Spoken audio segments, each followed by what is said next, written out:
Hello and welcome to the Katie Halper Show. I'm so excited to be here with Norm Finkelstein. He probably needs no introduction, but he is he's been canceled many times. He received his PhD from the Princeton University. He's the author of 10 books that have been translated into 50 foreign languages, including The Holocaust Industry, Reflections on the Exploitation of Jewish Suffering, and Gaza, an Inquest into Martyrdom. And he is also working on a new book called I Accuse, which I'm very excited about reading. And sorry. No, I just wanted to briefly correct you. Yes. I Accuse was published a couple of years ago. Oh. That was on... Too many books. He's written too many books for me to keep up with. Yeah. Sorry. And the forthcoming book is tentatively titled Cancel Culture, Academic Freedom, and Me.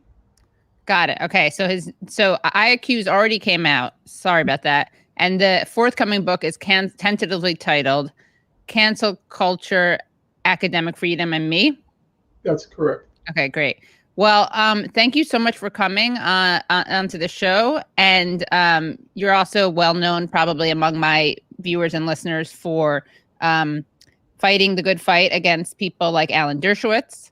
And I've been wanting to have you on for a while. And then we were playing phone tag and you called me and I realized, oh, well, we should do this live because you're such a resource and people are so angry right now and also not really understanding what's happening because there's, as you well know, quite an intense media Hasbara in Israel and then our own form of Hasbara here in the United States, which manages to write headlines that talk about clashes and use passive voice to totally exonerate Israel of its role. But I'll just shut up and ask you for your thoughts about what's happening right now. Well, I think there are two things happening, broadly speaking. There are two things happening on two different planes, two different levels. And I'm going to encourage you as I speak to stop me where you want me to elaborate on a point, because I don't want to speak ad infinitum and begin to lose listeners. So let me just map out broadly what I see happening.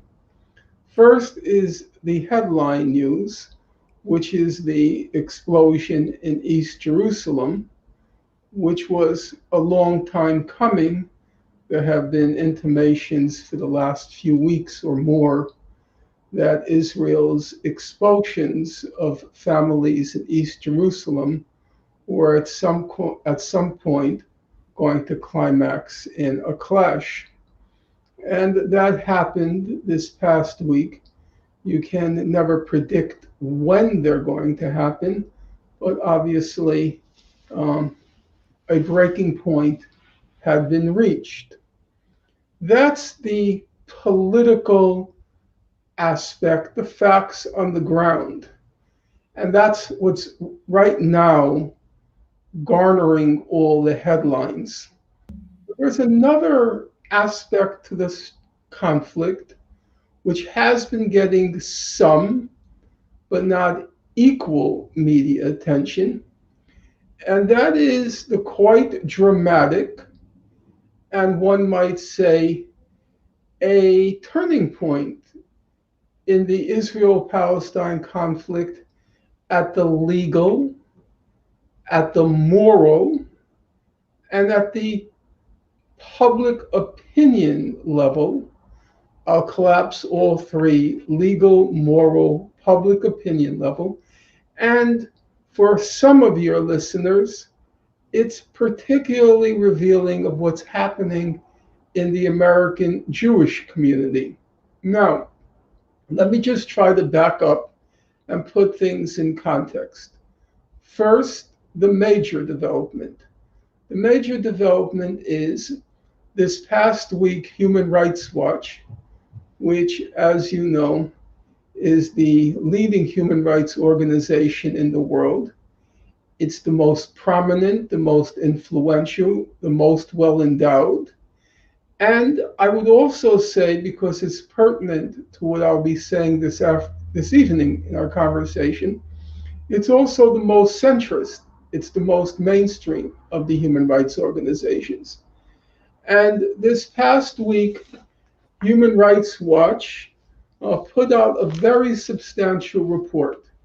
It ran to 214 pages, and it had a voluminous scholarly apparatus, which is the fancy way of saying that it was exhaustively and comprehensively researched. It's an impressive piece of work. And it had many dramatic things to say. The title of the report is A Threshold Crossed. A Threshold Crossed. And before I get to that threshold crossed, I want to just back up a moment and set it in context. The context is that since roughly 2009, Palestinians and their supporters have been trying to bring a case against Israel before the International Criminal Court. And these were very protracted proceedings, and they frankly seemed as if they were getting nowhere.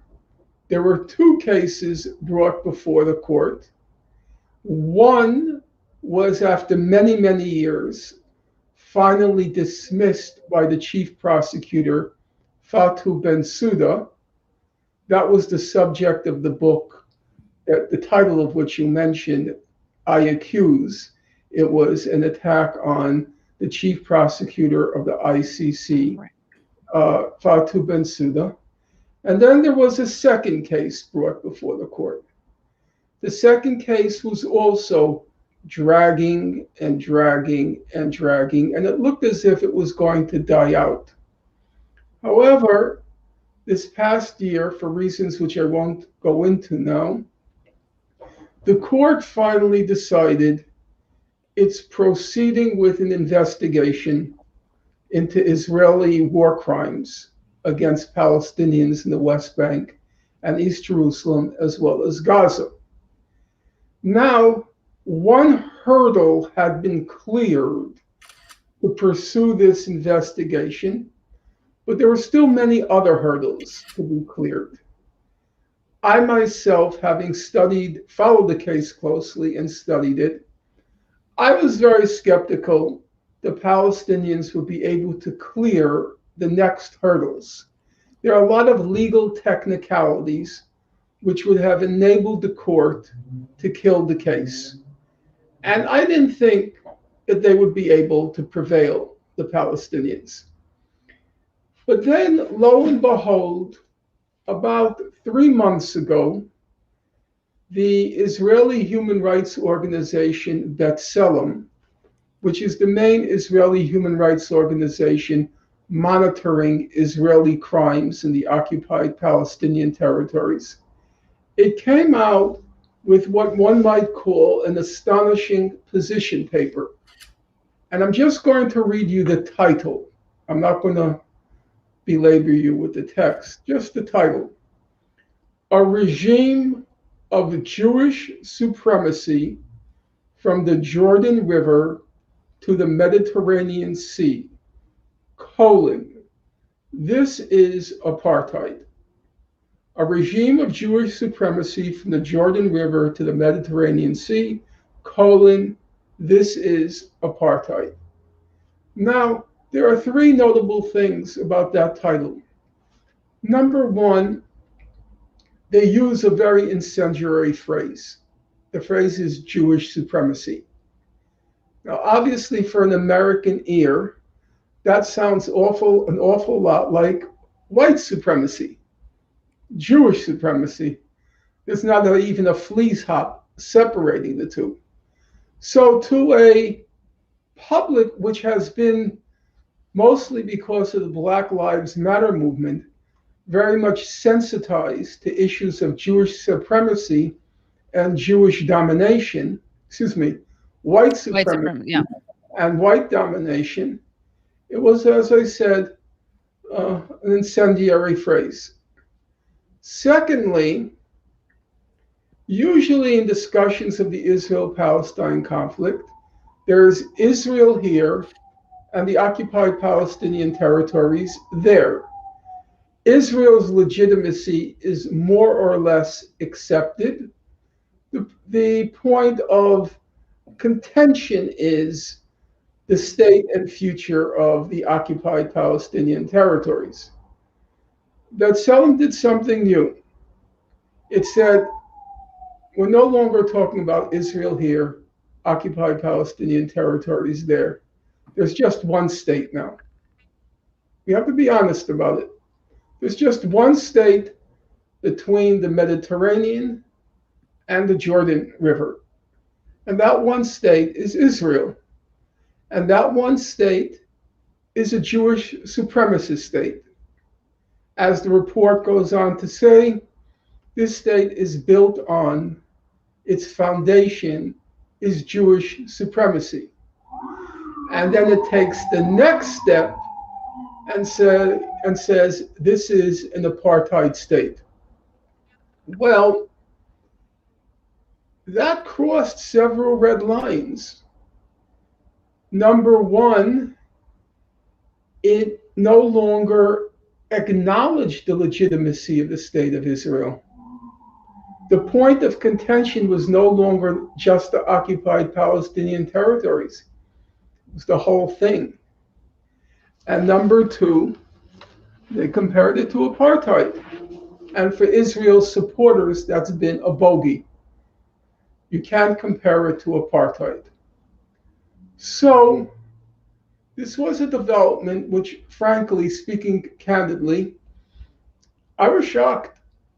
I was very surprised at what they did. They have a new leadership. The fellow who heads the executive director is a fellow named Haggai Elad. He's a very unusual figure. I don't know him personally, and we've never had contact, not from a want of trying by me, but we've never had contact. He's a Harvard PhD. Get on it, Haggai. He's a Harvard PhD in physics, and he apparently set aside his professional attainments, and he now heads up B'Tselem. And he's a remarkably principled and forthright person. There are some quite amusing exchanges between him, or one amusing exchange between him and the Israeli ambassador to the UN, Danny Danon, and the United Nations. It's a real sight to behold. And frankly, I personally thought, and still think, he has gone so far out on the limb that there's probably a good chance he will be assassinated. Wow. Now, knock on wood, the B'Tselem report didn't get all that much attention. It was not reported in the New York Times. However, Jesus Christ, it wasn't? Oh my God. I mean, I shouldn't be surprising, but wow. But now, the next shoe dropped. The Human Rights Watch report. So just so people are clear, so B'Tselem is like the first and foremost human rights organization in Israel, right? Is that the main Israeli human rights organization monitoring Israeli crimes and abuses? I don't like the word abuses, I prefer crimes. Israeli crimes in the occupied Palestinian territories. It's very reputable. It's won many awards. And I think it's fair to say nobody has seriously disputed the quality or the accuracy of its research. So it's a formidable organization in terms of its persuasive power. It has a good track record for its accuracy. Now, the Human Rights Watch report is as astonishing as the B'Tselem report, but in a different way. First of all, the Human Rights Watch report says not that Israel has established a regime of Jewish supremacy across the board from the Jordan River to the Mediterranean. They say something slightly different, but equally incendiary.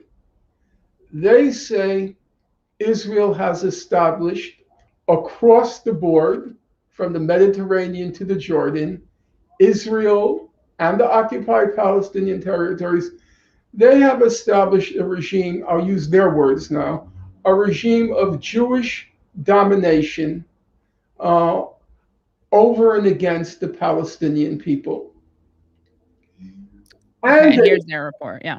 And they say that in the occupied territories, Israel has established, or Israel engages in the crime of apartheid and the crime of persecution, and that these two crimes constitute, under international law, they constitute crimes against humanity, which, according to Human Rights Watch, quoting some statutes, they say these are among the most odious, ODIOUS, among the most odious crimes in international law.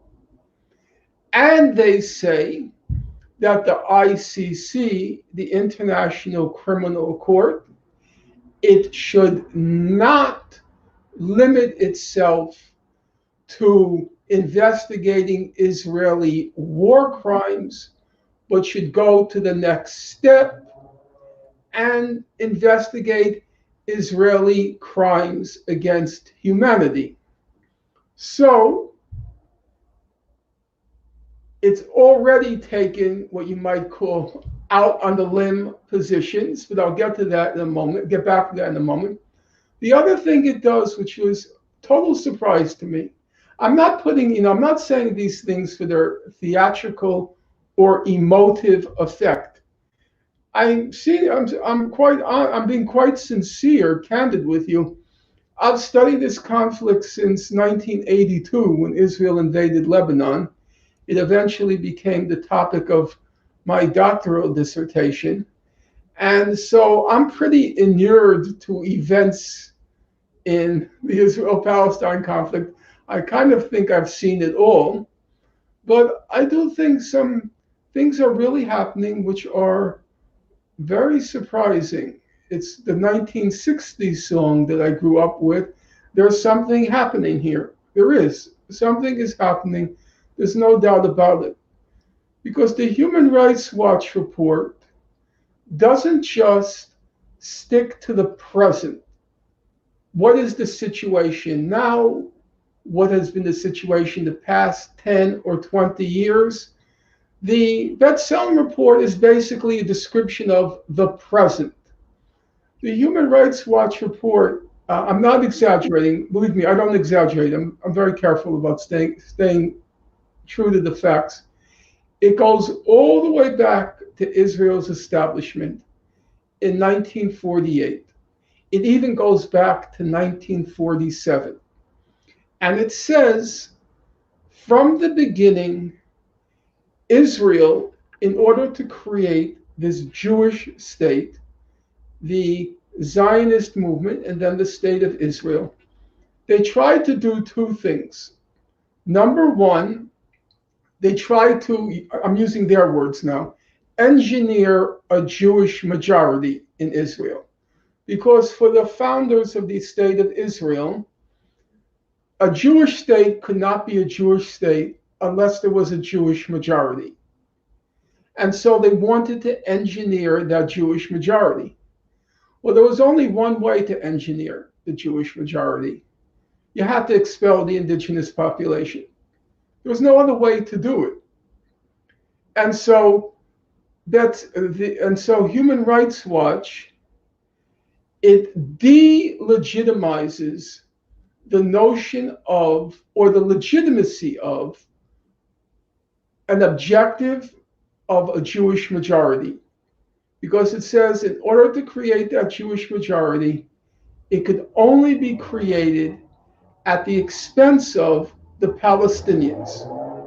And so it says this creation of a Jewish majority state was intrinsically at the expense of or discriminating against the Palestinian population. The second pillar of the Jewish state objective was the confiscation of the land, because the land was owned by Palestinians. They lived there. When Israel was created, only 6% of the land was owned by Jews. So, or the 6% of the land in Palestine was owned by Jews. So they describe in really, I would call it searing detail, even though I know that's a kind of catchphrase.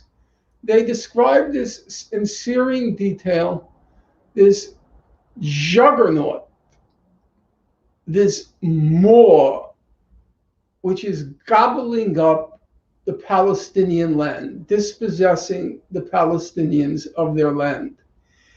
And to the point that to create the Jewish majority, 90% of the indigenous population was expelled, about 750,000 Palestinians.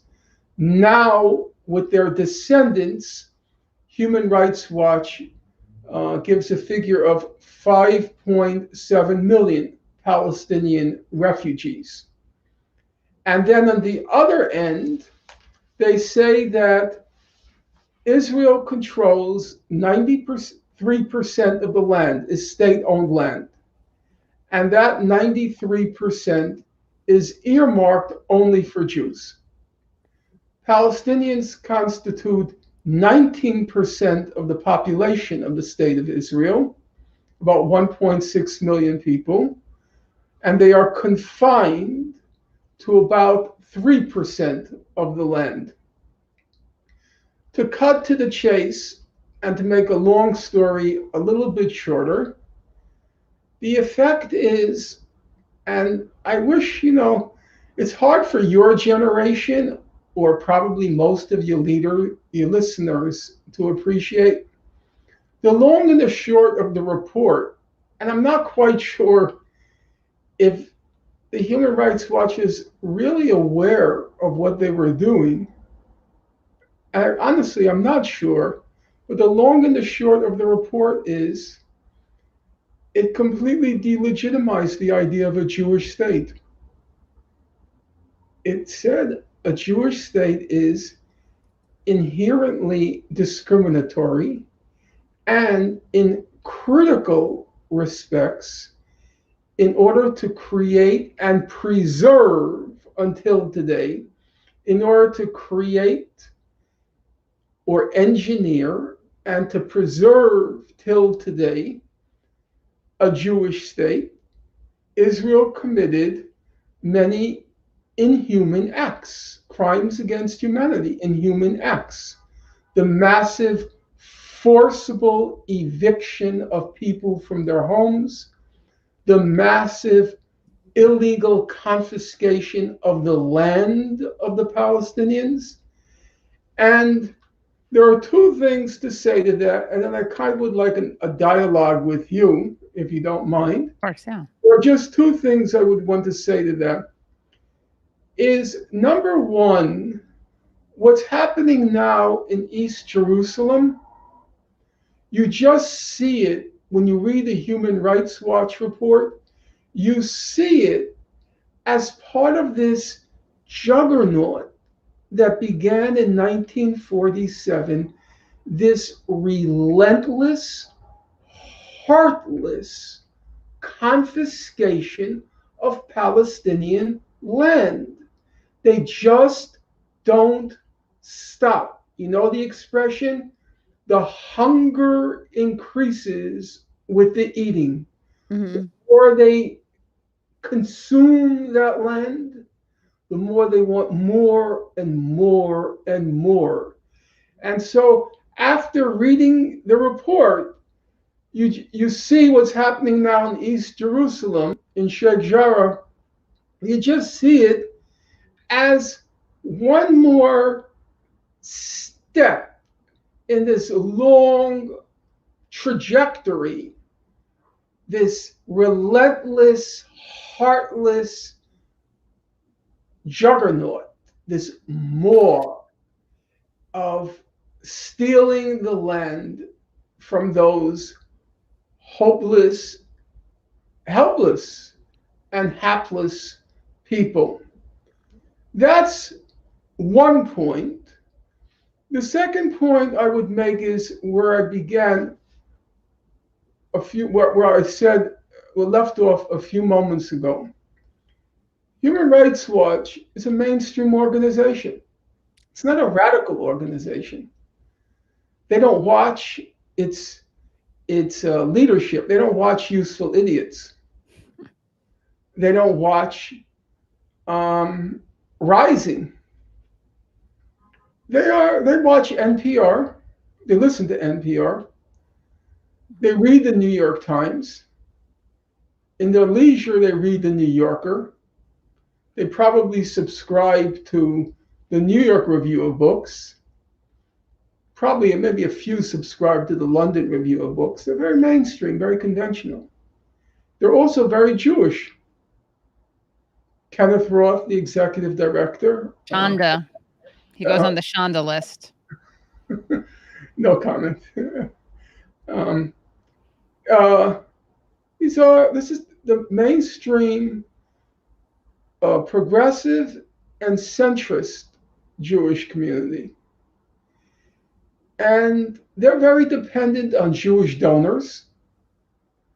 Their biggest donor, I haven't followed their funding in recent years, but they received a humongous donation from George Soros.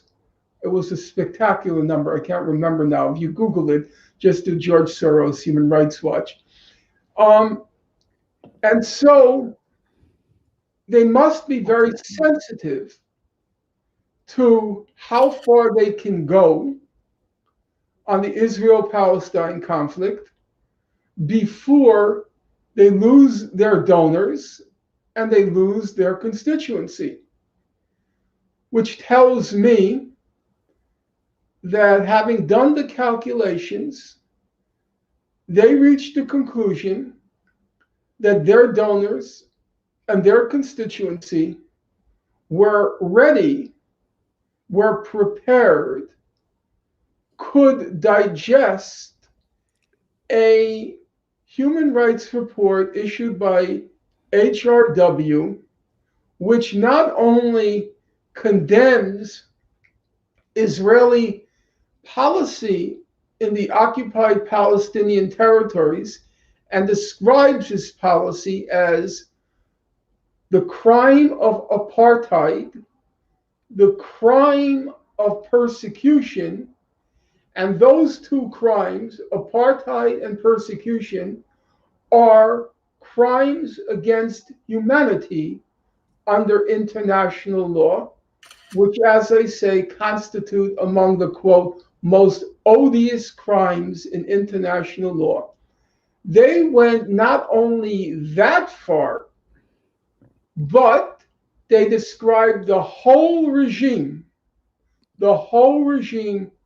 from the Jordan to the Mediterranean as one based on Jewish domination, which, as I'm sure you recognize, is only a flea's hop from saying Jewish supremacy. They're pretty much synonymous. And what's most, in my opinion, as not more, but as revelatory, they said all this on the assumption, in my opinion, that they wouldn't lose their Jewish constituency. They were ready to say the idea of a Jewish state, at least as it's been constructed in Israel, is illegitimate under international law. That to build a state, create a state, built on the premise and principle of a Jewish majority, and by confiscating nearly the whole of the land to be used only by and for Jews, which is what the Jewish state has meant the last 73 years. As a practical matter, it's meant the Jewish majority and the confiscation of the land for, of, by, and for the Jewish people. No? It delegitimized the idea of a Jewish state. And that just shocked me. As I said, I'm not fully persuaded they realized what they were doing, but that's the bottom line. It's definitely the bottom line. The bottom line is, henceforth, the paradigm is no longer Israel here, occupied Palestinian territories there. Israel, for better or for worse, we accept it as it is. Occupied Palestinian territories, we don't accept. The occupation has to end and a Palestinian state has to be created. That was the paradigm up until now. Now, the whole legitimacy of the state of Israel as a Jewish state has been called into question. And so how does that, what is the effect of all of that on today, what's happening today, on the media's coverage of what's happening today? What is the shift that you're describing? How does it manifest itself? Well, as a practical matter, let's just take one example. As you probably know, there's been a huge amount of contention on college campuses over this annual event called Israel Apartheid Week, which unfolds annually on many college campuses. And up until now, the Israeli organizations and their supporters have said that it's anti-Semitic, it's hurts the Jews, it makes Jews feel scared, and it hurts them, and all this, politically correct nonsense in order to try to suppress the Israel-Palestine Week. Well, guess what happened? In the past 3 months, the most important human rights organization in Israel and the most important human rights organization in the world, they said, but it is apartheid.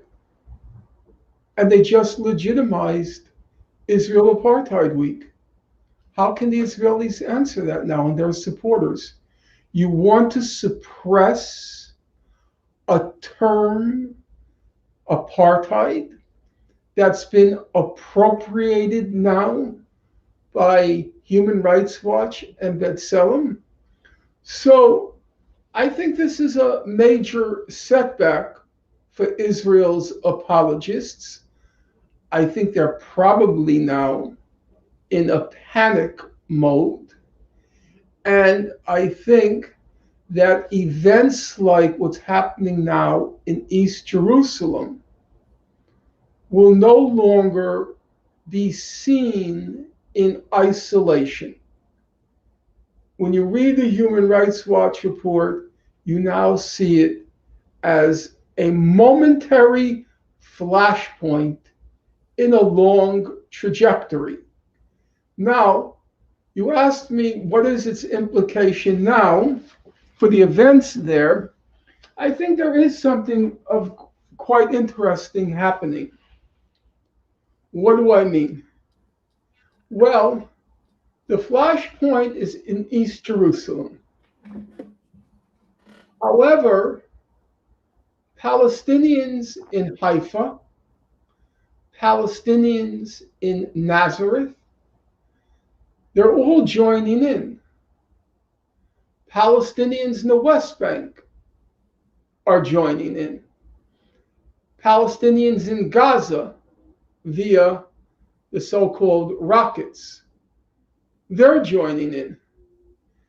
And so you kind of see a manifestation of what the report described, because both reports talked about from the Jordan to the Mediterranean, meaning it's about all Palestinians and all Israelis.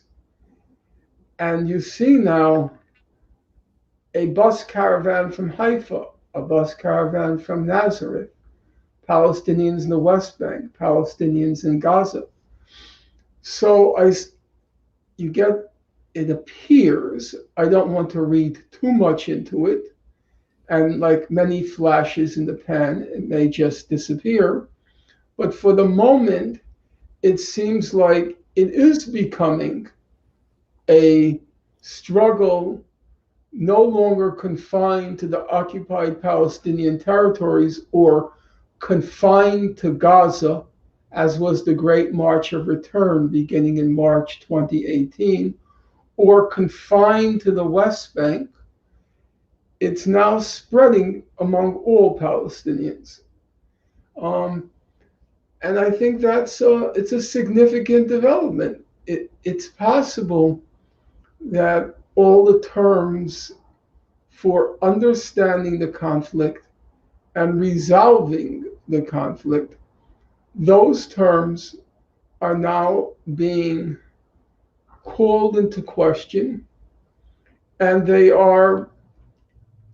may be recast in a new form, which I think it's going to be a real problem for the state of Israel. I'll tell you something which is a kind of a paradox, an irony. I'm not passing judgment now. I'm just going to lay out a picture. From 1967, Israel's occupation, and especially beginning in the early 1970s, Israel's existence as a state, as a Jewish state, it ceased to be called into question. The international consensus was, as I said earlier, Israel, for better or for worse, it exists, it's a state, it wants its Jewish majority, it can have its Jewish majority, and it can carry on however it wants internally. And then the issue was just to occupy Palestinian territories. Had the Israelis not been so arrogant, had they not been so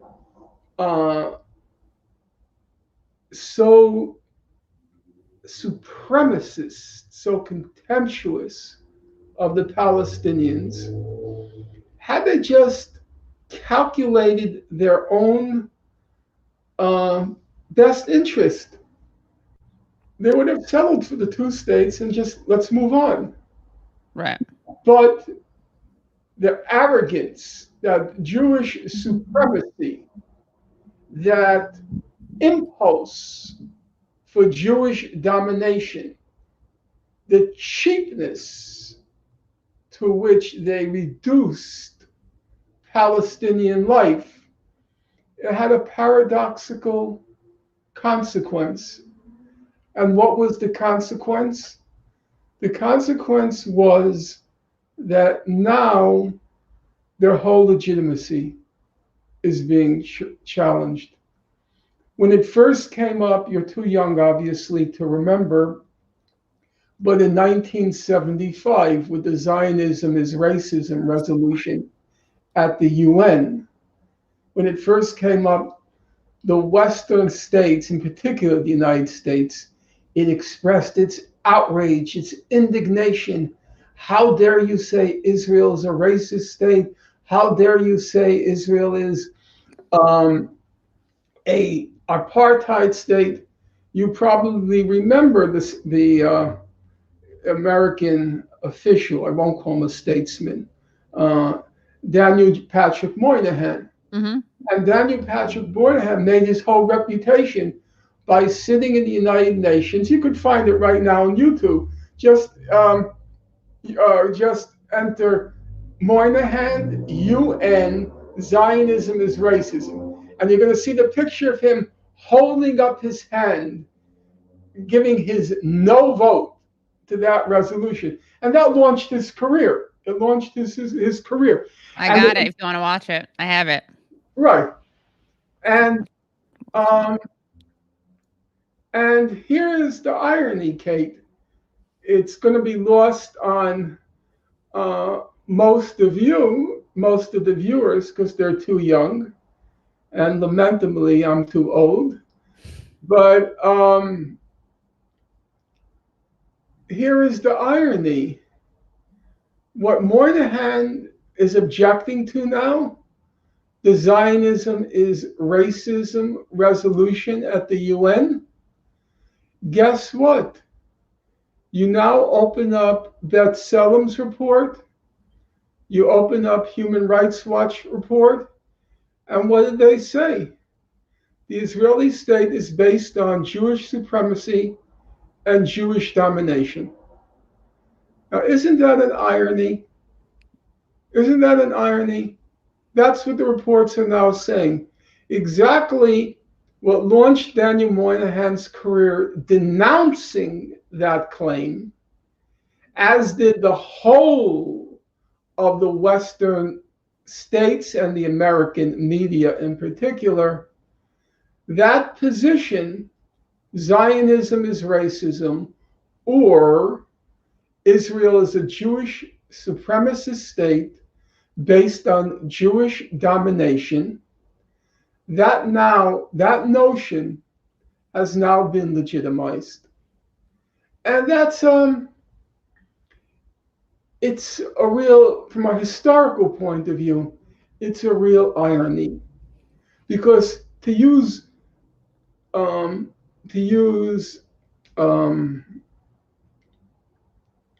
can't think of the word, that slips my mind, but to use simple language, they could have gotten away with it. Yeah. The international community was willing to accept Israel as it was, even though they knew the land had been and was still being relentlessly confiscated. They knew there were Palestinian refugees who were denied the right to return to their homeland. Everybody knew that. But the international community turned its head away and said, let's just forget about that. Let's just resolve the conflict. 2 states, Palestinian state, Israeli state, and let's move on. They didn't want to move on. They wanted to have everything. They wanted to have everything. And now everything is being called into question. Everything. It's absolutely, and I don't want to say this for its dramatic effect, and maybe it's because I've studied the conflict so closely, but it's absolutely shocking what happened. And can you talk, I mean, there's a lot I want to ask you about, but it's also late, and I really appreciate your generosity and your time. Want to definitely, I would love to do another interview with you where we talk more about the history, how new this is, how this is stuff like Benny Morris was saying, right? Years ago before he flipped right. Well, I want to just, I don't want to stop you, but that was that last point I wanted to make. Sure. That the title of the Human Rights Watch report is A Threshold Crossed. The paradox there is the threshold was not crossed by Israel. Like you say, this is all old news. The threshold was crossed by Human Rights Watch. Mm. They crossed the threshold. They now were looking square in the face without any extenuations, any qualifications, right, any caveats. They said Israel is based on Jewish domination. It's, I mean, I could barely say that. I had a kind of a small public career denouncing Human Rights Watch. Right. I mean, many chapters of many of my books are devoted to denouncing its whitewashing of Israel. And I said to a friend of mine, Mouin Rabbani, I said, who would have thought the day would come to pass that Human Rights Watch would make us, meaning Mouin and I, look like milquetoast? Yeah. They've now taken positions which, frankly, I've not taken publicly.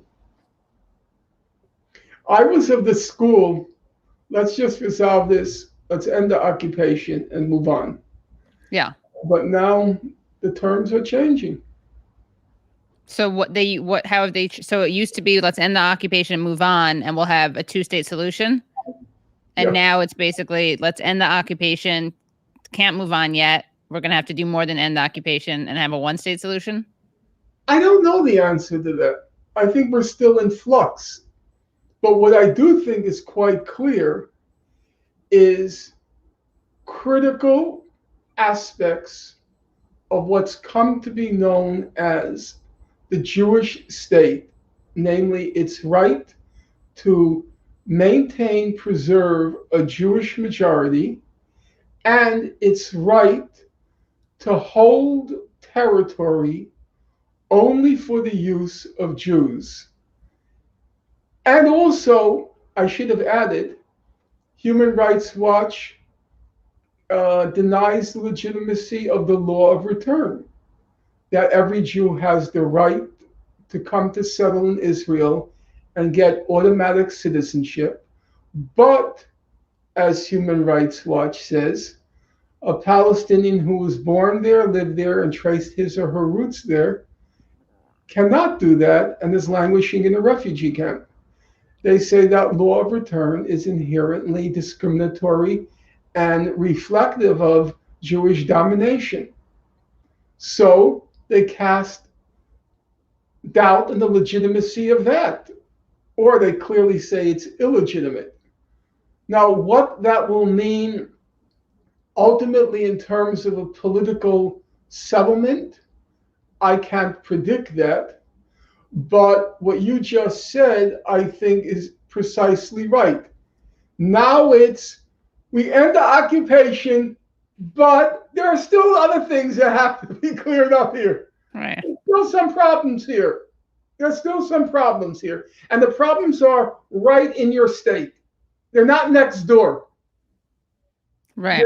Your house. It's not your yard. It's not your backyard. It's not your front yard. It's not your neighbor's yard. It's your own house. There's a problem there because your state is based on Jewish domination. That's a problem. Your state is based on Jewish supremacy. That's a problem. So it's new. It's new, but it's new in two senses, or in two respects. It's new because these human rights organizations never said it before, but it's also new because I do not believe HRW, Human Rights Watch, would have gone so far out on the limb unless they felt confident that they could keep their donor base and their constituency, which means progressive and center Jews. Jews not only on the so-called progressive end, but also in the center. That's Human Rights Watch. It's not a radical organization. They felt they can keep their constituency. And that means for a large, not of the whole, and maybe not yet a majority, but for a large portion of American Jewry, they've given up on Israel. Okay. So it's not like a strategic thing. We'll do this so that Israel then can do A, B, C, D. I mean, yeah, because I don't see what they get out of it unless it's like, okay, we're going to call them out and then then Palestinians are going to do something and we're going to be like, oh, we called Israel out. We're fair. And now. No, I don't think it was a kind of conspiracy. No. Yeah. No, it was too serious. If you look at the report, I've devoted most of my life, literally, to documenting what goes on there. And a lot of their documentation I had never read. It was really exhaustive. You don't do something like that as a, so to speak, true trick, ruse, a diversion. No. But sometimes it's not even conscious, not to sound like Jungian Freudian, but there is some kind of self-preservation that can show up, right? Yes, but I personally think it goes deeper. As you're aware, I wrote a book probably about 10 years ago now. It was called Knowing Too Much: Why the American Jewish Romance with Israel is Coming to an End. And the thesis of the book was, for the longest time, Israeli propaganda and Israeli propagandists dominated our understanding of what's going on there. But gradually, slowly, incrementally, the truth began to creep in, to seep in. And American Jews, they're very well educated, the highest percentage of any ethnic or religious group who went to college, have postgraduate degrees, so on and so forth. They go to schools, they hear this stuff in class, they hear it from their professors, they read, as you mentioned, they read Benny Morris, they read Avi Shleim. And gradually, American Jews came to know too much. They couldn't deny anymore what was going on there. And so there was an estrangement effect. And now in recent years, there were three major developments. Development number one is the Israeli political spectrum. It went off the rails. Every other country in the world which has an alt-right, let's say in Brazil, there's a Bolsonaro. Right. There's also a Workers' Party. There's right. But there is a robust left. In the case of the United States, we had an alt-right government, Donald Trump. It was an alt-right government. However, we also had a Bernie Sanders. And my view, I'm not going to exhaust your time with it now. It's my opinion. It's an opinion.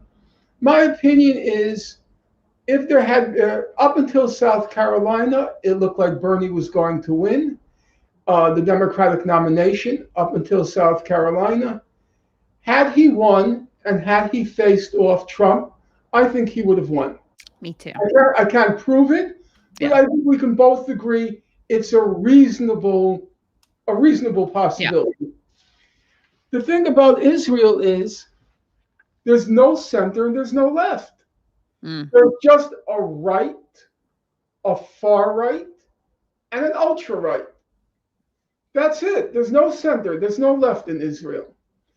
And American Jews during the Trump years, every American liberal Jew, centrist Jew, you're supposed to hate Trump. Whether that was right or wrong, that was the politically correct thing to do, to be part of the resistance. You knew that because you read the New York Times, you watch MSNBC. That's what you're supposed to do. You're supposed to hate Trump. Well, now American Jews had a problem. The person they're supposed to hate, his strongest ally in the world, is the Prime Minister of Israel.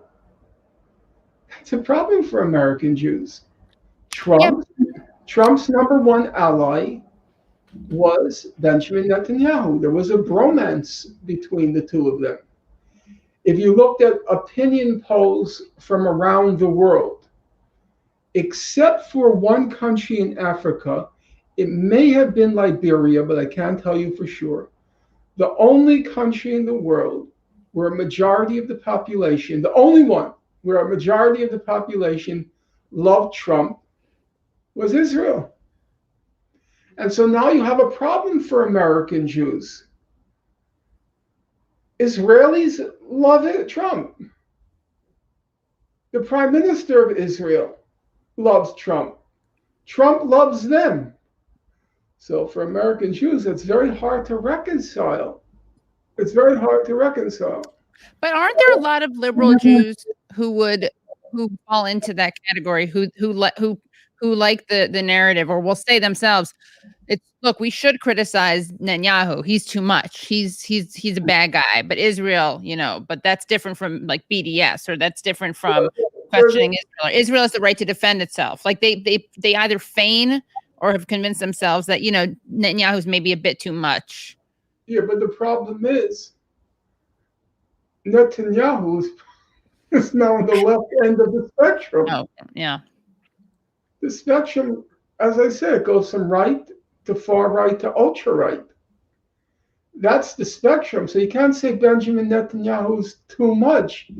He's eminently representative of what Israel is and what Israel has become. Right. I'm just saying I think that that's how they reconcile that in their own minds. It's not coherent, but I think for them it's a coherent worldview. I would say it's a worldview where trying to hold together the coherence is becoming much more difficult. Yeah. And that brings to mind to me the second development, which was the Black Lives Matter. Because the Black Lives Matter made for liberals, for progressives, the touchstone of their politics was racial sensitivity. I'm not saying I agree with it or disagree with it. I'm just saying that became the touchstone, the identity politics. Right. Now, what do you do when American Jews are denouncing white supremacy exactly. in the name of identity politics, and along there comes this state which proclaims Jewish supremacy? That's very hard to reconcile. What you talked about, they have a coherent worldview. It's a coherence that they're finding very hard to hold together anymore. So I think there was the combination of the bromance between Netanyahu and Trump, the emergence of identity politics and the sensitivity to white domination and white supremacy. I think those were two significant factors in the short term.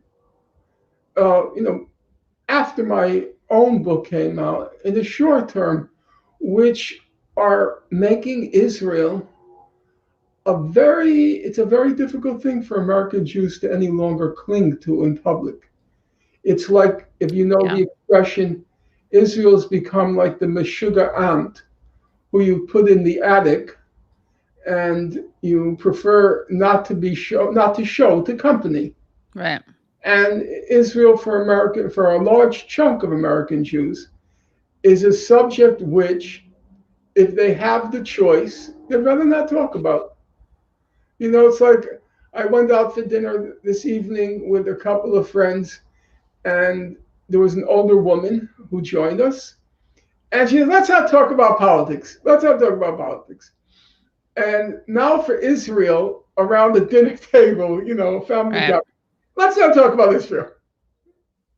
They don't want to talk about it anymore because the place has gone off the rails. The place is crazy.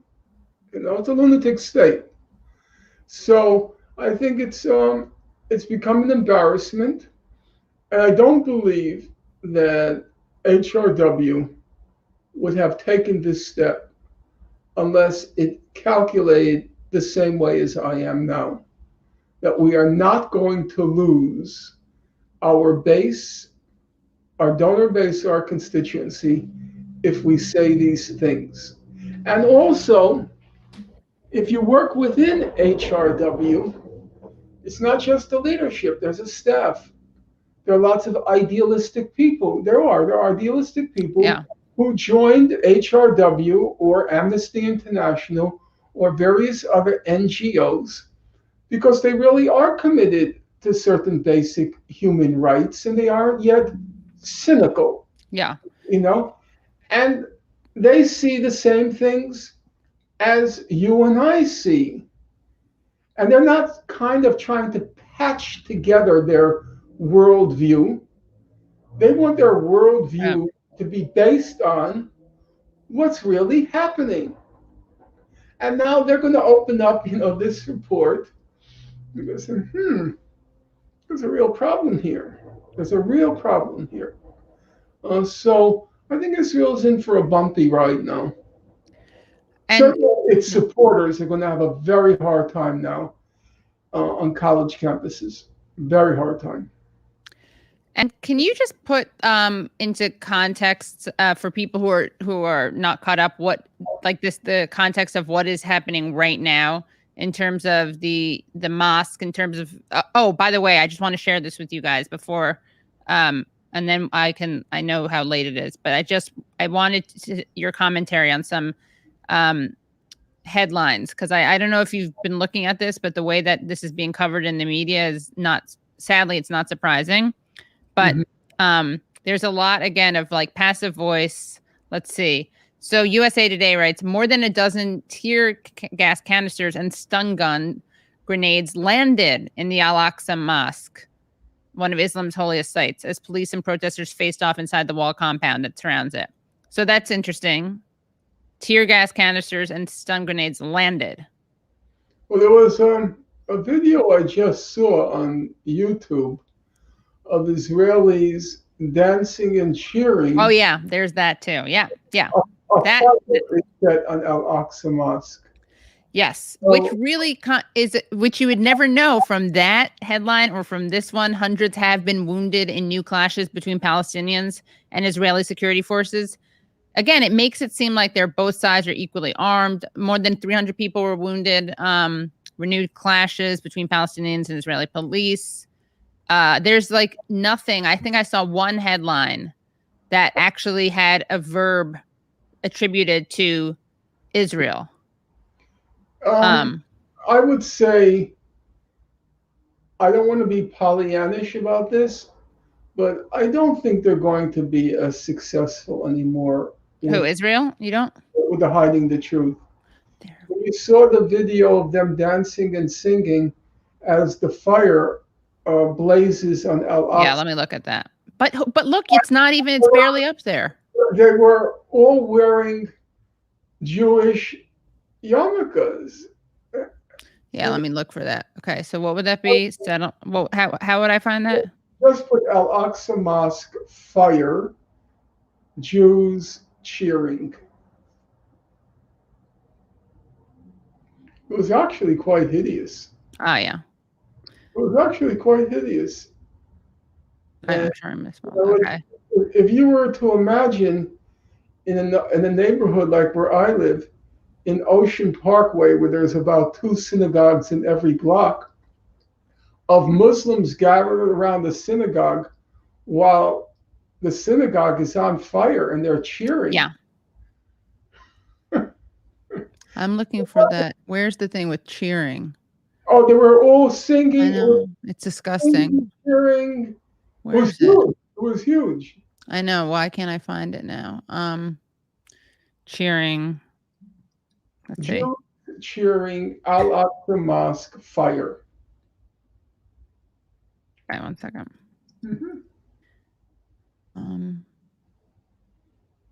What do you say to when people are like, oh, but they're firing rockets?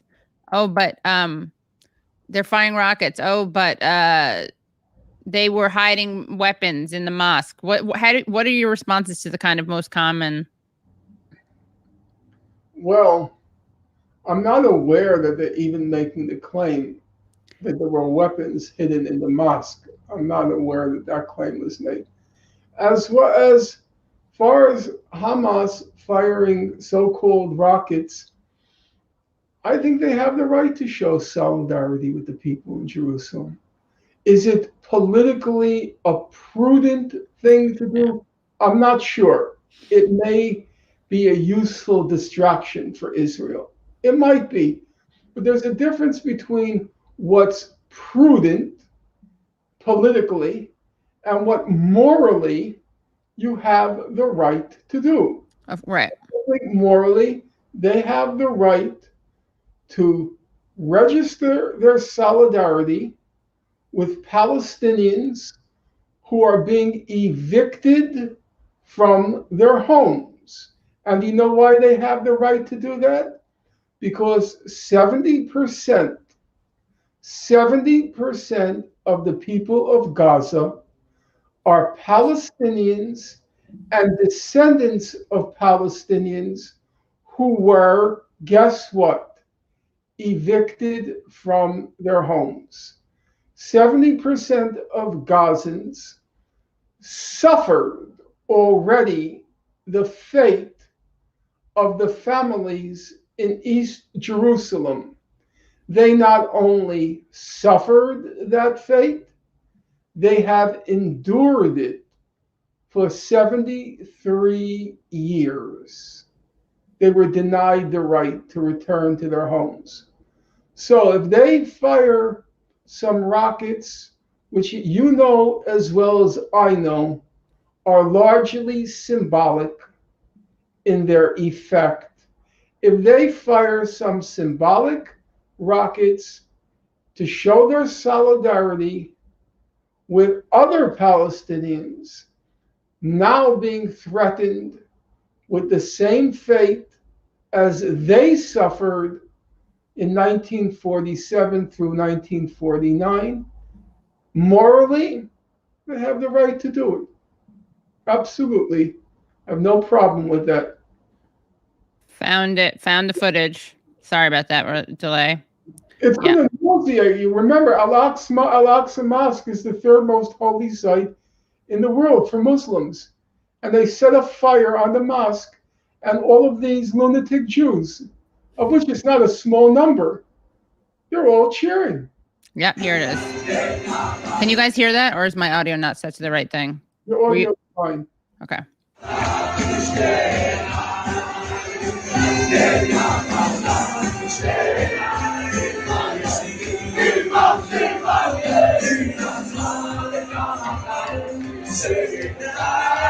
Oh my God.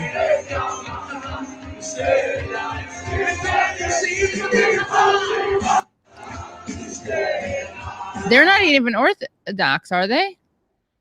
I couldn't tell you that. I'm not qualified really. Me neither. So I'm not either. What? Okay, so that's the what is it? That's the only democracy in the middle. That's the lone democracy in the Middle East. If you go back and listen to the interviews, not that you're obliged to, of course, I've done the last few years, I've said it's a lunatic state. Yeah. It's a really lunatic state. And you see now the lunacy is being played out, maybe not in the New York Times, and maybe not in the New Yorker, and maybe not in the New York Review of Books or Atlantic Magazine, but enough people will see it. You know, it's a cliche, but it's true. The democratizing effect of the web. They're not going to be able to hide this. Yeah. Although more than one would think, I think, with searches. I don't want to be too Pollyannish, but yeah. I think that Israel's, in my opinion, it's in for a rough ride now. Too much is known. Too many people alienated. Too many people disgusted. There is a sea change occurring. Yeah, well, yeah, that's really disgusting, by the way. I'm always like, how is there not more violence? I don't understand how there's not more violence. I totally agree with you. But I'm afraid that this is going to, unless they figure something out. I'm afraid, yeah. I think I'm not going to underestimate the ability of Sophie Scholl would have been 100 yesterday. I'm not going to underestimate the ability of politicians and the media to just frame this and spin this when there is any response, like no matter how disproportionately small the response is to the very disproportionately, what's the thing they have a term for it, don't they, in Israel? Like officially they always like strike back. a preemptive strike? No, it's not just a preemptive strike. It's like how much damage you do. It's like twice more than necessary. It's in some training manual. I'll find out because I sound like. You think disproportionate force? Yeah, disproportionate force. But I thought there was another frame for it. But so no matter how disproportionate the force is on the part of Israel, I mean, I think that, I can't see, I'd be happy to be wrong, but I still think there's a real possibility that the media and, Democrats, of course, Republicans, but continue to kind of play the game of pointing to one incident of Palestinian violence to justify the status quo. Well, there are always those ups and downs and victories and defeats in the media. And it looks like it's always balancing out, and you haven't registered any significant progress in trying to persuade a public opinion. But I don't really agree with that description. I think progress has been made. It's been slow and it's been long in coming, but if we were to gauge progress by, say, how much distance the human rights organizations have traversed, I remember the picture in the 1970s and the 80s. I go back that far. I was a Maoist in the 1970s. I worked for a radical newspaper called The Guardian. It's a Maoist weekly. And I remember what public opinion was like back then. And as I tried to point out a few moments ago, the very denunciation that made Daniel Patrick Moynihan's career, denouncing the resolution in the UN that said Zionism is racism, and now mainstream human rights organizations are saying it. So there has been a lot of progress. You always have to enter the caveat, not as much as we would wish, but still, right. That's true. Not as much as we would have wished, but still, there's been a lot of progress. There's been a lot of people who died, a lot of people who suffered, and nobody would want to trivialize the fact that because it took so long, so many people died in the process. But I think we should also acknowledge when there have been victories. And what's now being said, I say, constitutes a major victory. And from my point of view, what's equally important, it's going to give Israel a very hard time now. I'm sure many people there, after that Human Rights Watch report, are pressing the panic button. Oh. They won't be able to control public opinion. Okay. Yeah, well, we should follow up on this. Love to have you back. Let's do a pre-tape on this. Was great. Everyone loved it. People have some questions for you, but about BDS, you can answer them now, or you can answer them another time. Another time. Yeah, because that's a whole other Megillah. All right. Well, we'll have Norman back. Don't worry, guys. And lots more to talk about. Thank you so much for your time. Really, really appreciate it. My pleasure. Best of luck to you. You too. Bye. Bye-bye. All right. That was great. Guys, everyone enjoy that? Let me just, hold on. All right. That was great. Okay. That was great. Didn't plan on that. We were playing game of phone tag. And yeah, I decided why not. But he's really, really, really great also, like not live. So I'm going to do a pre-taped interview with him and I'll release that maybe on Patreon. I'll release part of it for everyone. But really great speaker, storyteller. So yeah. And I think Well, we cannot enjoy some people dying. Yeah. I don't know. Mensch, he's a mensch. He's actually, it's what we call, Bernie's like this, a crotchety mensch. That's what we call him. Anything else? This was really great. I'm very grateful to him. Anything else? I think that this is it. I think this was a great show. This was a great live stream.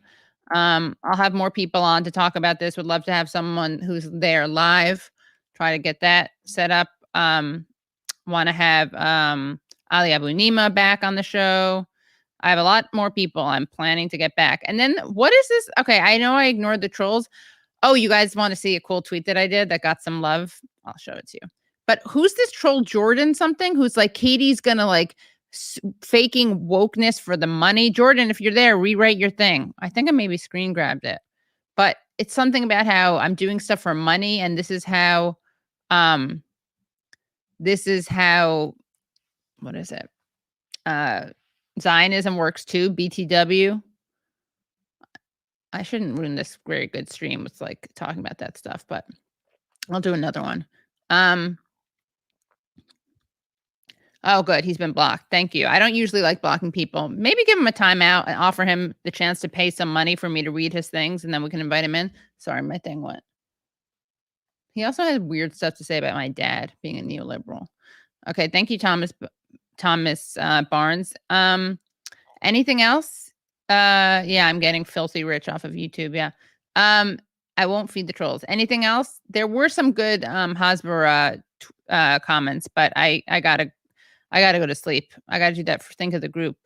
And I want to thank everyone so much for coming. Thanks for stopping by. Thanks for the super chats. Thanks for your questions. And yeah, thank you again to Stephen K for that really generous donation, Carrie Meche for that really generous donation, and thanks to everyone else. Thanks, Brian. Thanks everyone who's got a lot of usuals in a good way. I'll read your guys' names next time. Sid Nanda's here. Kyle Smith. Yeah, a bunch of regulars. Just Maddie. So yeah, thank you guys so much. Fetish Magic, Independent News, is he here? Independent Left News. Everyone check him out. Phantom was Fanta, also follow him.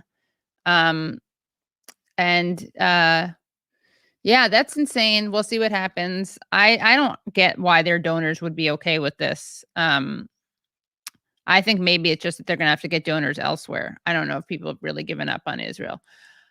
But I'm gonna have Jeff Halper on. Gotta have him on. And maybe Diana Botu back on. Botu, I had her on. She was really great. Yeah, it's really ridiculous. Oh, okay. I'm gonna send you I'm gonna just show my Andrew Yang tweet, and we'll call it a day.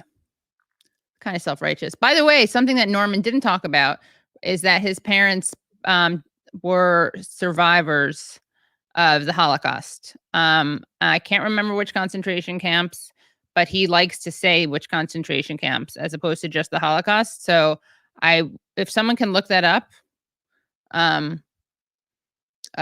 Norman Finkelstein parents concentration camp, that way I could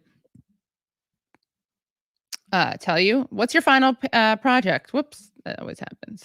Just Maddie. What's your final project? We can help you.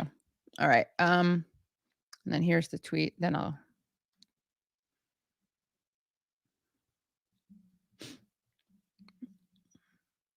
More state stenography from the AP. I'm reading Abby Martin's.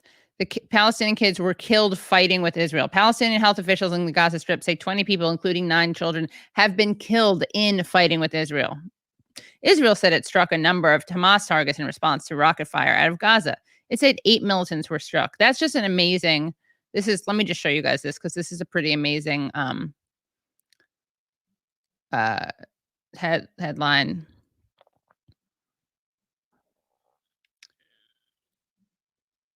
Is that it? No, that's not it. Hold on.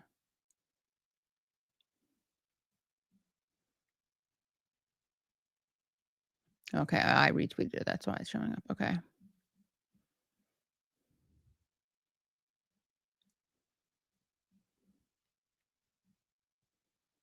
Okay, that's a more state stenography from AP. The Palestinian kids were killed fighting with Israel. That is a pretty good headline.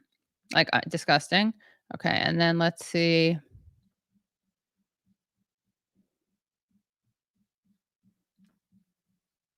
Okay, here's my thing. Ready? So Andrew Yang tweeted, I'm standing with the people of Israel who are coming under bombardment attacks and condemn the Hamas terrorists. The people of NYC will stand with our brothers and sisters in Israel who face down terrorism and persevere.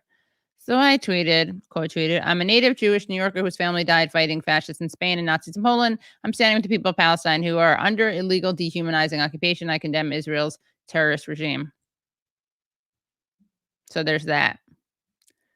But yeah, he's really, it's funny. I swear this, oh man, I really should have taken that off the screen. Remind me guys when I do that to take that stuff off the screen. I was actually just about to release a video of where Abby Martin and I talk about how bad his statements were in the past. So I'll release that tomorrow because I did this one instead. Yes, these are always available in full because that's just how I do usually. So if you appreciate having them available in full and not paywalled, please consider, just throwing a dollar. Patreon.com/The Katie Halper Show. Again, that's patreon.com/The Katie Halper Show. And then you get to have all this for free. Croatsy writes, all my Yang supporter friends looking real out of touch right now. See if you can get him on Useful Idiots and educate him on the issue. I don't think so, because I don't think after that tweet he would come on anyway. But I think he would. Kind of like the New York Times headline, rockets find kids on beach in Gaza or something like that. I don't know. Well, yeah, I don't think, yeah. I mean, honestly, yeah, I never liked the, UBI without healthcare. That was never meaningful progressive legislation. All right. So I think that's it, right? Yes, it's available to share. And if you like having this available to share, please feel free. Yes, it will be available. So please feel free to support that at patreon.com/The Katie Halper Show. Also subscribe. Please subscribe to the show. Share, like, and yeah, I will see you. I'll definitely see you. Well, I'll see you soon. And again, thanks to everyone. Some people were against BDS who have changed. Whatever. I'm just reading some comments, but I'm going to stop that now. Okay, bye everyone. Make sure you subscribe. That's free. Watch Gaza Fights for Freedom. That's Abby Martin and Mike Prisner's documentary. That's absolutely amazing. We had her on Useful Idiots to talk about that last year. What else can I recommend? Someone should put together a good a Twitter list of people to follow on this stuff. But also shout out to, there's one Palestinian voice that somehow managed to get into the media. Hold on one second. This guy's good. Oh my God. That is so cute, by the way.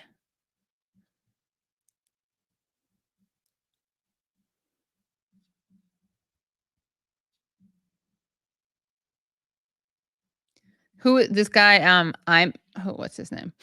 I'm on Moyledin. I'm sorry, I can't pronounce his name. He's on, MSNBC. Where is it? It's so funny how, like, when people are, let's see, where is this? It is funny when people who are like Middle Eastern or Palestinian, especially, and they are like, it's the opposite of progressive except on Palestine. It's like they're not that progressive except on Palestine. Sorry, I'm just thinking of someone whose tweet I just came across. But hold on. Is everyone really upset about Liz Cheney?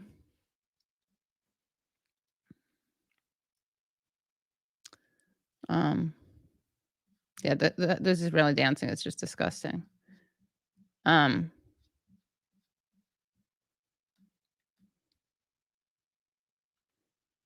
Oh my God.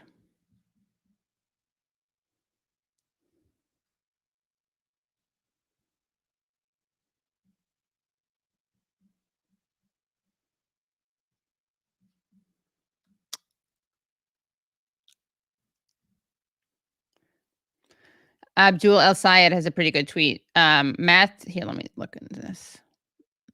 Well, you know what? I should leave this. I should leave this stream alone. But well, I'll just share some good tweets on this. We can clip this or something.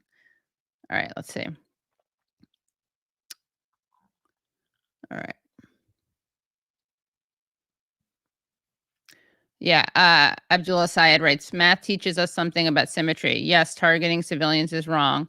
So why ignore state-sponsored violence against Palestinians? Where is your condemnation of attacks on innocent Palestinians at Al-Aqsa or forced displacement at Sheikh Jarrah or bombings of Gaza? And that's in response to Andrew Yang's tweet. And of course, the math reference is Make America Think Again.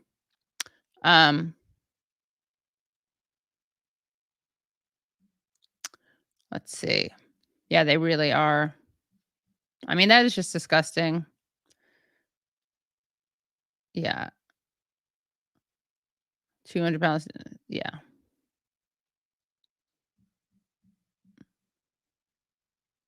Remember me, strengthen me, just this once, God, that I may with one blow take vengeance on the Palestinians. May their progeny be erased from my two eyes. Wow. What is this chant? Does anyone know? And does anyone have? The Israeli army has retreated from the Al-Aqsa Mosque an hour ago. Takbir echoed in the courtyard of the Al-Aqsa Mosque, celebrating the withdrawal of the Israeli army. Palestinians flooded the mosque to perform the congregational Fajr prayers. I apologize. I'm sure I'm not pronouncing this correctly. That's the other thing. Is like, while this is happening, while there are the attacks on Al-Aqsa and then airstrikes in Gaza, which have killed 20 people, 9 of them are children. Then there's just eviction, like the normal terrible stuff, like just the normal terrible stuff that happens, like not the special terrible stuff.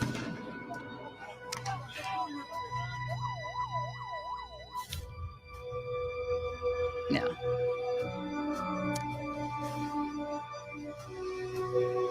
This is like a retrospective over time. Let's see.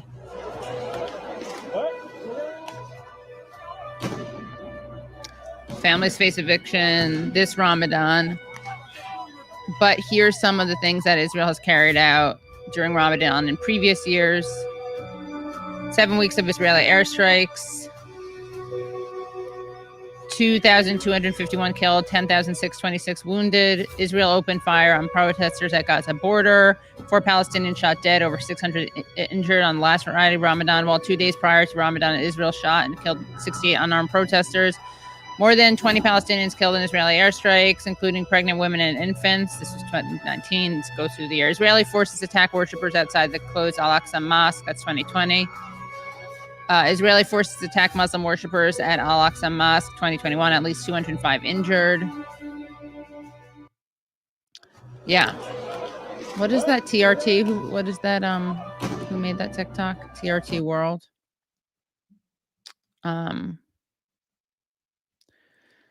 Yeah. So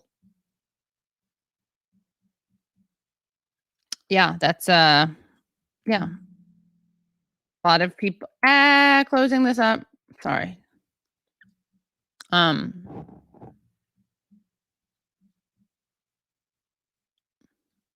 These are yeah, this is really. Oh yeah, these are children who have to face this every single day. They were just trying to film a YouTube video, having fun. Next thing you know, they're screaming in fear and pain. Please spread awareness and speak up. Okay, trigger warning, obviously, for this. This is our okay. Big trigger warning. Okay. وأنا لين واليوم رجعنا لكم فيديو جديد هو لحد الإندومي الحار مع أخونا وليد. طبعا أخونا وليد راح يشارك معاي بالأندومي. بس قبل ما نبلش الفيديو لا تنسوا اللايك والشير.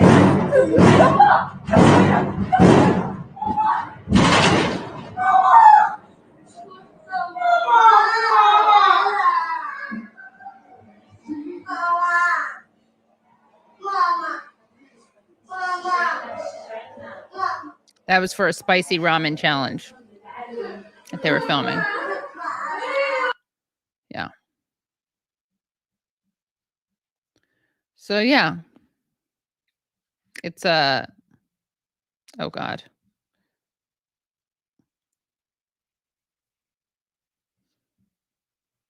So yeah, tweet hashtag save Sheikh Jarrah. All right. I'm going to retweet that.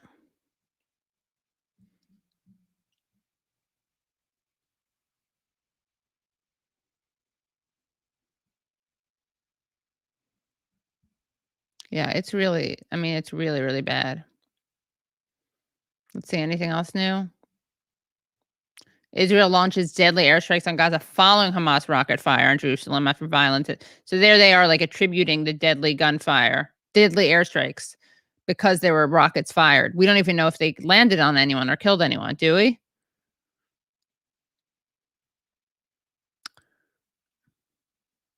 Tensions have been rising in Jerusalem for several days, with violence escalating on Monday between Palestinians and Israeli police as police fired stun grenades inside the Al-Aqsa Mosque, one of the holiest sites in Islam, and demonstrators threw stones at police. Hundreds of Palestinians and around 30 police were injured. According to reports, the situation escalated further as Hamas fired rockets for Jerusalem before Israel launched its own airstrikes. See, its own airstrikes, right? Against what it said was militant targets in the Gaza Strip. Israeli airstrikes have killed at least 20 people, including 9 children. So that's an interesting way of doing it, right? So what is it? It's that they use fired stun grenades. Then the stones were thrown. People were injured. Then Hamas fires rockets, which I don't think killed anyone. I don't even know if it injured anyone. Does anyone know? Violence between Palestinians escalated.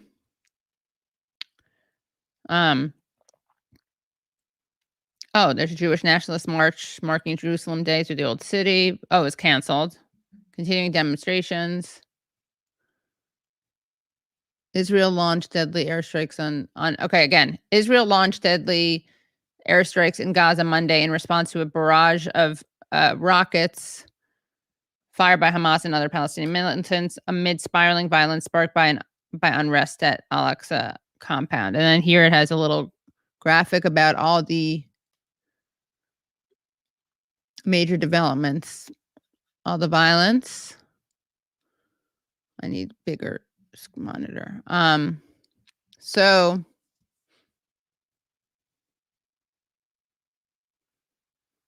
breaking explosions heard in Jerusalem after air raid sirens sound. The sirens came shortly after the Hamas militant group in Gaza had set a deadline for Israel to remove its security forces from Al-Aqsa Mosque compound.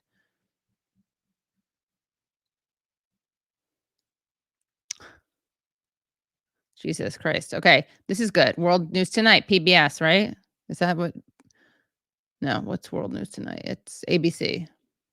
Okay, so this is how they put it. This is interesting.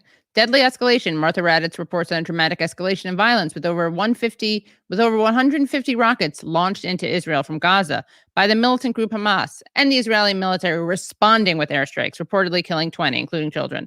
So that's how you do it, guys. That's all you do. You lay it out. Further. Here's our chief global Here's how you do it. Overseas tonight, we are watching closely a massive escalation. There's been an escalation, Hamas guys. Firing more than 150 rockets into Israel for the first time in 7 years. And now the Israeli military responding with airstrikes, reportedly killing 20 people, including children, with growing concern tonight that this will only escalate further. Here's our chief global affairs correspondent, Martha Raddatz, tonight.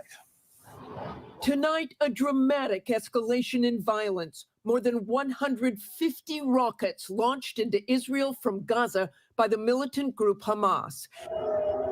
And for the first time since the Gaza war in 2014, at least 7 of the rockets targeting the holy city of Jerusalem. Air raid sirens wailing as Israelis took cover in their homes. A children's ballet class huddled in a classroom. Amazingly, no one was hurt. Oh. Most of the rockets stopped by Israel's defense system, the Iron Dome. But retaliation was swift and deadly. Israeli airstrikes hitting Gaza within hours. The Palestinians saying at least 20 people were killed, including 3 children. The Israelis saying only 3 militants were hit. Oh, well.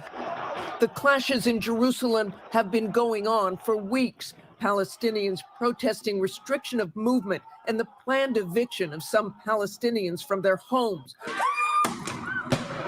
This morning, Israeli police armed with stun grenades, rubber bullets, and tear gas, facing off with rock-throwing Palestinian protesters at the Al-Aqsa Mosque, one of Islam's holiest sites. And Martha Raddatz with us live from Washington tonight. Martha, of course, the real concern tonight is that this could escalate even further. Exactly, David. The rocket attacks are continuing, and there are fears that the violence will escalate further, with Prime Minister Benjamin Netanyahu warning that the militants crossed a red line today by trying to hit Jerusalem, and a heavy price will be paid. So is prompting Israel to retaliate. So Israel forced, I'm going to do a tweet. Okay, guys, let's do a tweet. How about this? I think this is a fair way to put it, right? Let's see. How about we say Israel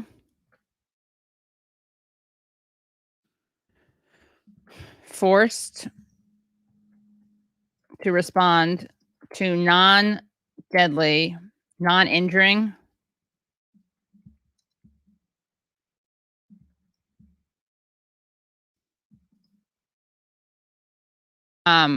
rockets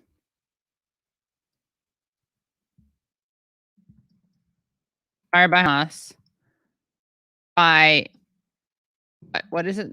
By, what's the word? They disproportionately, by launching deadly airstrikes, killing how many people? First they occupied, obviously they attacked the mosque. So there's that. Jesus, it is really, I wonder how these people real shout out to these editors. Really. Okay, so Israel forced to what? To attack holy site, prompting.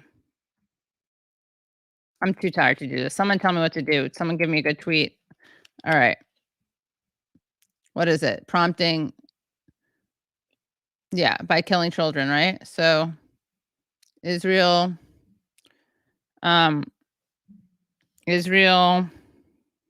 forced to attack holy site, prompting. Crap. Prompting Gaza to what? Prompting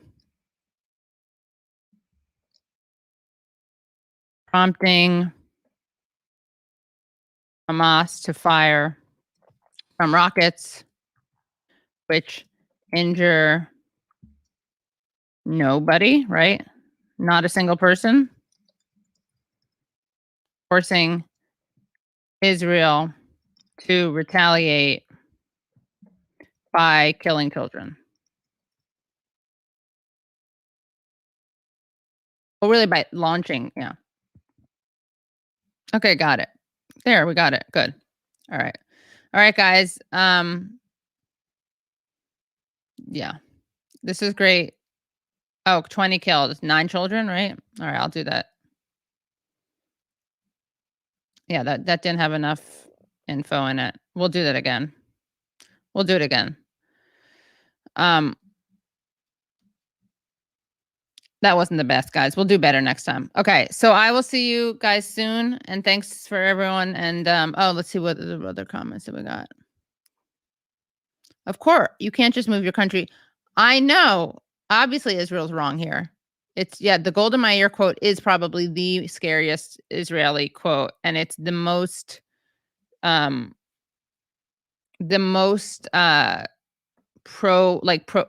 pseudo woke. It's great. The great pseudo woke quote.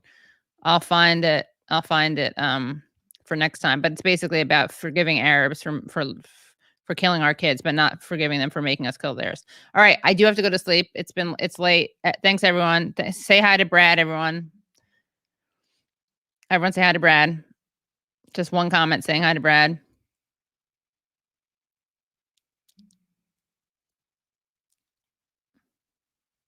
Oh, I'm looking for the quote. All right.